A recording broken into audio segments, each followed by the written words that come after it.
Hey everybody, a little bit of a different style of podcast today. It's me, B-Rad. How you doing? I got a Moog over here. Uh, it's me, Big Mo, and we have a new challenger incoming. So today's challenger is. Hi guys, my name is Arya Kannamwar. I just turned 20 this month, and I'm currently in pursuit of being a baking and pastry student. So that's what I'm going to college for. Yeah, we got our own personal ratatouille sous. Sous chef. We backed ourselves a sous chef, guys. Yeah, that's the dream. Like the job of a head chef is I've seen that because I worked at this restaurant called the Modern in New York for my extern, and like the head chef is like having that post is like a big thing. And like when I say big in the sense, obviously it's good, but it's so much pressure because I've seen like people like I've seen my own head chef crack under that pressure. Whereas my sous chefs have that pressure, but not as much responsibility. So like being a sous chef is like the sweet spot where you have command, but you don't have to like take up for like the mistakes that happen. Just a quick question. Just a quick question. So your fuck ups don't count to like like if you fuck up, you're just like okay, so you somebody else can help you cover it. But if you're a head chef fuck up, it's like a major fuck up. Like all the eyes are on you. Like whatever every single move you do is like looked under like by like a microscope. Whereas a sous chef gets like do the same things but like glide by, which is like pretty cool. Well, Okay. that's very nice to hear, my man. Quick update for you guys out there. We want to hit around 100 subscribers by the end of the year on our YouTube channel. So if you guys are watching or listening to this on, Apple Podcasts, Spotify, please subscribe to our YouTube podcast. We post clips of ourselves. We get to see our faces. And for those of you guys who are watching on YouTube, please tell your friends, tell your family to subscribe and like. That really does help us out and helps us decide what type of content we're going to do in the future. So I just want to say thank you again for those who are subscribed to us. And so we can get started with the slaps and chaps of this episode real quick. So Mo, you want to go first with slaps and chaps? Always happy to. So what's been slapping is I have been logging in. So I'm an avid gamer. To the most of the audience, if they don't know, well now you know. I'm an avid gamer, so you can see I've been logging a couple of hours on Ghost of Tsushima on the PS4, which I got yesterday, by the way. So that's what's been slapping. I've been like just getting some good hours of gaming in. Because what else to do in the desert? You work 9 hours, you have a nice weekend off, and then what are you going to do? You play some video games because you're not going to exactly go out in like 44 or 144 degrees Celsius weather. For the Americans for our American listeners, it's 111 Fahrenheit, guys. Yay! Work. Very hot. It's hot. It is hotter than Satan's underpants here, guys. It's hot fuck. So but that's what's been also. So that's what's been slapping. Another slap is a slap and a chap, so to speak. I have my concrete field ACI, that's American Concrete Institute's concrete field testing technician grade 1 exam on Monday. So I have to study for that. So that's pretty much this fun stuff, this fun publication. If anybody's aware of this, if you're not aware of this, you're lucky. So I have to study that, and I have to perform a practical also on this. So some of the tests we have to perform them. Brad, are you showing your ACI grade 1? Because I was like, if you're going to show it, I was like, yes. So no, I have one, but it's called WASO. It's for the Washington area, Virginia type of concrete thing I have to do for my internship, and it wasn't that bad. Again, you see how thick this thing is, but it's not that bad. I took both the practical and the written. I got a 98 on the practical, so I got 90 on the written, and I passed the practical. It's pretty simple. I mean, you did research with me with Ed, so you should be fine. So don't worry about it. Yeah, I'm not worried. It's just like it's just like I'm still not in touch with that. Like I haven't been in touch with it like how I was with when I was working in the lab with you guys. But whatever. So I'm just going to pass the baton. Very nice analogy, Brad. Like it's like we're just going to make a lot of baking references. We're just going to make a lot of baking references throughout this episode because we're all hungry, and we got a sous chef with us, budding and great sous chef. We know he's going to achieve greatness. So yeah, but I'm going to pass. I'm going to pass the baton on to Brad and Arya. Guys, what's been slapping and chapping in your respective week? Just a slap. The slap is like the good thing, right? Yeah, yes. Slap good thing is the bad thing. Okay, so the slap was that I just turned 20 like 2 days ago. Hey, congrats! Hey, thank you. Happy birthday! Happy birthday! Belated happy birthday! Yeah, happy birthday! And like I thought it's gonna be like really bad because like I had big plans for my 20th because I have like a weird analogy. Like I think that you like when you turn 20, you're not a teenager anymore. So that's like pretty cool, but then you're not 21, like you're not technically an adult. So many people like look over 21. Sorry, many people look over 20, which I think is quite stupid because like you're not a teenager, you've entered your 20s. So like for me, 20 is like the 21. So I wanted to celebrate my 20th birthday like hardcore. And back in March, I was like, oh yeah, by July everything should be fine. I should be able to throw a party.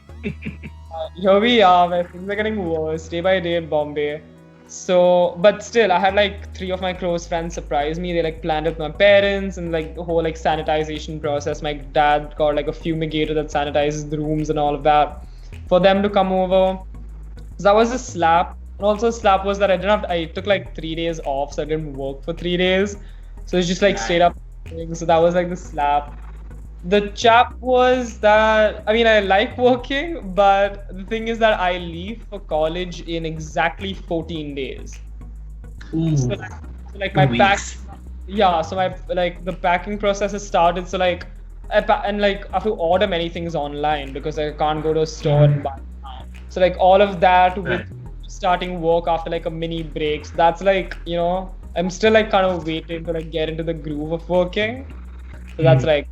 But it's kind of a slap as well because I like love what I do. So, but it's yeah. No, hey, good luck, man. Good luck. I was gonna say. Also, just like for the record, Arya said Bombay because most of us we grew up calling it Bombay. It's now currently Mumbai. So if there's any political party, any person of any political affiliation suddenly says, oh, it is not Bombay, it is Mumbai, we know we were born and brought up there. Just to clarify. I love the name Mumbai. Like I love the name Mumbai so much over Bombay. But the thing is that because I like in college, not many people know what Mumbai is. They know Bombay. They know Bombay, but they don't know Mumbai. So no, I understand. No, I'm so used to saying Bombay, but like before going to college, I would always say Mumbai because I think Mumbai just sounds so much like local and so much better. Local, exactly. Like all the Indians, but there are like all the people who stay in Mumbai will say Mumbai. Like if you say Bombay in front of someone who stays in Mumbai, they might like slap you or something like that. But I'm just not because no. Yeah. Plus in college people say Mumbai, like they say Mumbai, they say it in a very funny way. And they're saying Mumbai, like always instead of saying Mumbai, they say Mumbai. So I'm like, just say Bombay, it's fine, just say Bombay. Yeah. Okay. But it just wanted to just clarify. We just wanted to clarify it's Mumbai people. We know it's Mumbai, it's not Bombay, but I think it's the Wi-Fi kicking in. Yeah, I think he's blocked. They just block her like such a like. Yeah. Well, I guess I can go next with my slaps and chaps. I guess the biggest chap for me is that my great aunt died recently. She was 3 days away from turning 81. Yeah, it's I mean, at the same time, I'm sad. But at the same time, like you lived a very long, happy life. You're able to see a lot of things change within your world. So I am very happy and glad you're able to live this long and have such a loving family come and see you at your funeral. And I guess a good slap for me is that I'm almost done the internship. I have 1 more week left in it, and I can't wait for it to be done because it's just how far it takes me to go to my job and then come back, it's just an hour. It's an hour to get there. I'll be there at 7 in the morning, and Yeah. it is a long haul, man. I will say that. So honestly, I am glad that my internship is ending very very soon. All right, you're back. Yeah, it's that third world Wi-Fi, guys. It's that third world Wi-Fi. Yeah, don't ever trust our third world Wi-Fi for shit. It's so fucking horrible, dude. Seriously, it's so bad. Yeah. To ask you, like, so what's like the most difficult order you've had, or like, can you give us like an anecdote where it's just like you've ordered, somebody's already placed an order, and then they last minute they just change the order, and you've just been like, what the fuck, dude? What the hell is this? So like, tell us about that.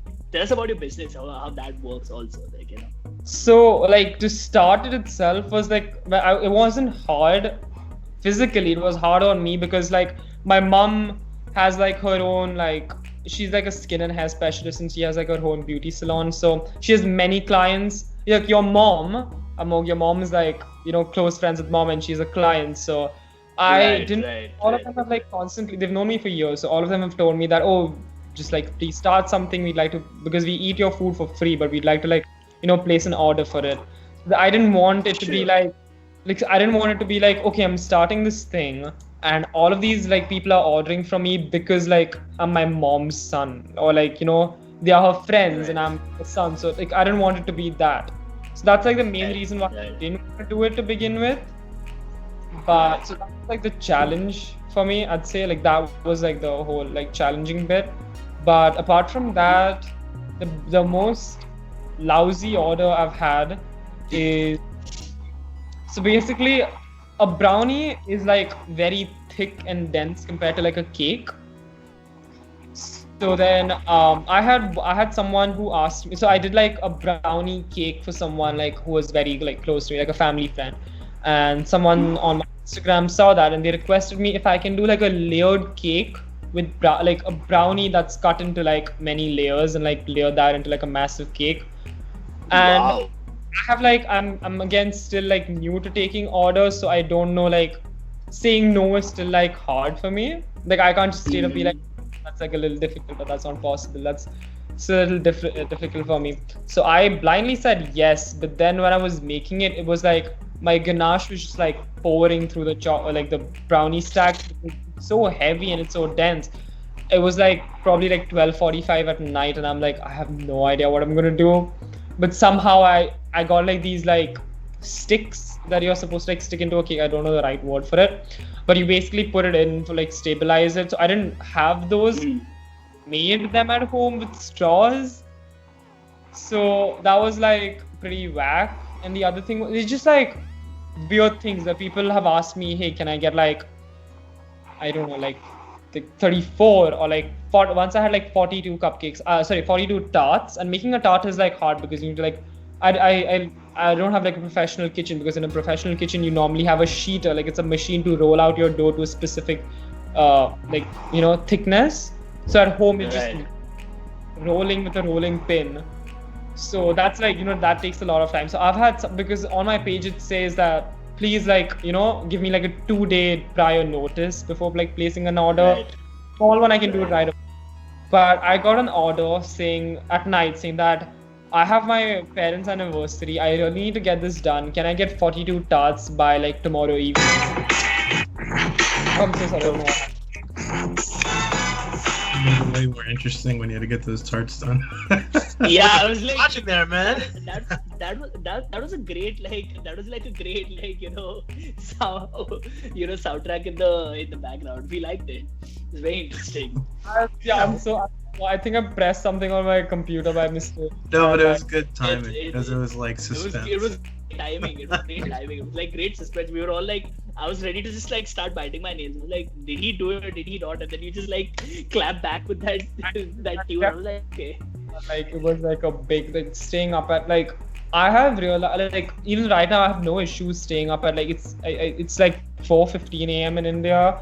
So like this is like normal time because like I'm taking orders slowly now because I'm only gonna do it for a week more because like then it's just that just gives me like 1 week before I leave. So I wanted to prep for everything.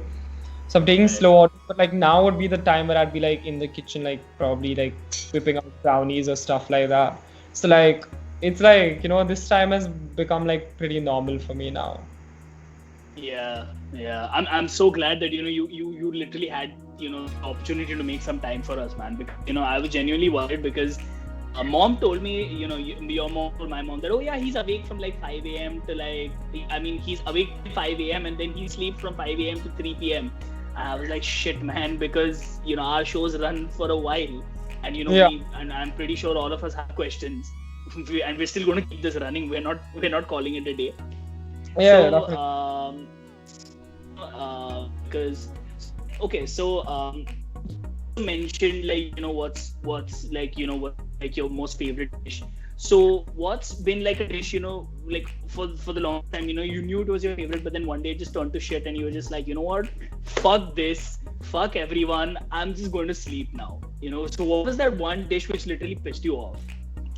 So there were two actually. One, when I was working in the restaurant, it was like making like a basic meringue, because like if like it has vinegar in it, with like vinegar, egg whites and sugar, so that's pretty weird, and like cornstarch. So if you don't have your egg whites to a proper it's very easy. People think meringue is like just whipping up your egg whites, getting your like sugar like syrup boiled to a specific temperature and slowly streaming that into your sugar. But like if your temperature is even like 2 degrees off, up and down, your meringue is not gonna be. It's gonna be soup. It's not gonna be like the piping texture.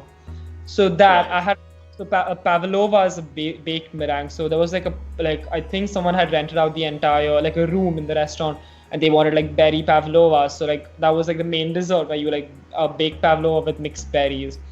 So my pavlova flopped on me twice because my sugar once my sugar was like it has to be 240 degrees Celsius. So I think it was 243, and because of that, an entire batch of, I think it was 32 egg whites, and like so like all of that just like turned to soup, and there's no saving that. Like nothing can save it, so just down the drain. And the other time was adding the sugar in a little too fast, because my chef was yelling at me, like she's like, hurry, we need to get this out. So I can't just like stream in little sugar. So I was like, okay, I'm just gonna add like a little more. And again, adding more sugar cooked my egg. So again, that flattened out on me, it didn't rise. And then I got like very bad looks from everyone in the kitchen. So I think that it's basically the small things you don't expect, because if it's something complicated, you'd pay a lot more attention to it. Whereas it's like making a brownie or like making meringue, where it's like something that's very easy. You don't really think that you mess that up. But when you do mess that up, you're like, I'm such an idiot. Like that's like more humiliating than messing up like a panna cotta. And the other thing was frosting for my cupcakes. So I don't like doing cupcakes. I think they are overrated. But the thing is that I do get many people requesting that, hey, can you make cupcakes, because they are pretty visually appealing to many people, not to me, but they are to many people. So the frosting, it's so hard to get that consistency of like chocolate ganache right, that it's not rock hard when you pipe it, but it's also malleable but holds its shape. I've had like piped a cupcake and I've seen it like fall, like I've seen it like melt in front of my eyes. So like it's so sad. You can just see our hard work just like legit like melting away. Yeah. Nah, I can understand, man. It must be really frustrating. What do you think about the Instagram challenges that you see, where it's like somebody will have like a bag of Doritos and it turns out to be a cake? I think that's pretty cool, because like again, like I purposely wanted to go in baking pastry because I like plated fine desserts. I don't consider myself to be like a cake, like someone who make like wedding cakes and all of that. So whenever I see someone like even like cut a sponge to layer it, I get like massive anxiety, because I know that I have done that and that's so stressful. Because one wrong cut, you're gonna have uneven layers, and nobody wants to cut into a cake and see like diagonals flowing through. So I think like with cakes, that's really hard. Like that's like the one like thing where I get like super stressed out about. Okay. Do you guys have any questions? Does anybody else have any questions? Brad, do you have any questions? What do you think is the best dish that you can do?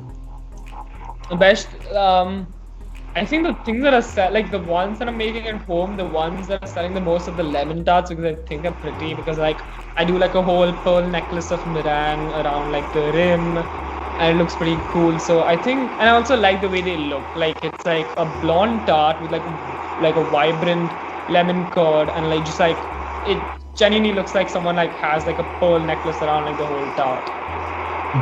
So yeah, so I'm just proud of my tarts that I make at home. So do you get orders for like these? Okay, this is just to pique my curiosity, but like, do you get like these like bachelorette party orders where it's just like, oh, can you get like a penis shaped cake and like just you're just like, the fuck is this? Like this is what I go for, right? This is why I become like a baking and patisserie chef to make penis shaped cakes for like these chicks who are just getting married. Like this is where my skills come in. Dude, does this happen? I'd say unfortunately and luckily no. Like it's like a fifth because I think it's so much fun. Unfortunately, but luckily no, I haven't gotten that yet. I just like because again I'm baking at home and I'm like technically stuck for quarantine, so I didn't know how many months I'm gonna be here, and all like the major shops where you get all the molds and all of that not open. And since as I said, my parents don't know how to boil water, so they didn't like stock up on like equipment like cake molds and all of that. So that's why I just stick to like what I have and what I can do rather than like making like a penis shaped cake or something like that. Whereas I I don't have the molds for that. But again, my answer would be luckily and unfortunately no. Yeah. So, but guys, if any listeners, if you're like into that stuff, if you're into giving some, if you want to gift your girlfriends or your boyfriends or your significant others, we're not judging, any penis-shaped memorabilia which is edible, please contact Arya on Cake Like. He's happy to oblige, as long as he's in India, guys. Like in the next couple of days, because honestly, like if I had to do it, I don't know if I could keep a straight face while like I'm making that cake. Just exactly. That's like, I'd be giggling all the fucking time. Like I'd be like, and one part of me, here's the thing, like I'm so imaginative. Like one part of me will be like, thoda, like is this like this length is a little small, maybe like little more like like, or it's like you think of like those those massive man-take. I know, but the best thing is if they put in a particular request, like the penis has to be 8 inches long, and it's like you gotta like measure it out, like. Exactly. As creepy as it sounds, I think that's so much fun. Like I like as you said, you won't keep a straight face while doing it, but like that's the whole point, to get like a laugh out of it, because no one wants to like. Nobody orders a penis-shaped cake and like thinks about, oh, is the cake going to be like moist? Is the texture going to be right? Is it ganache to be? Look at the cake, make sure that it looks like the real deal, and they are happy with that. And I'm pretty sure like if you ever are in a position of ordering like a penis-shaped cake, I think the amount of alcohol you've consumed before, during, and after eating that cake, you're not going to remember how it tasted. You're not going to remember the texture. You're not going to be like, oh, this cake is dry, or the buttercream is not fluffy enough. Your concern is going to be how to get home, or how did you get into this. Like those two are going to be like your main concern. Yeah.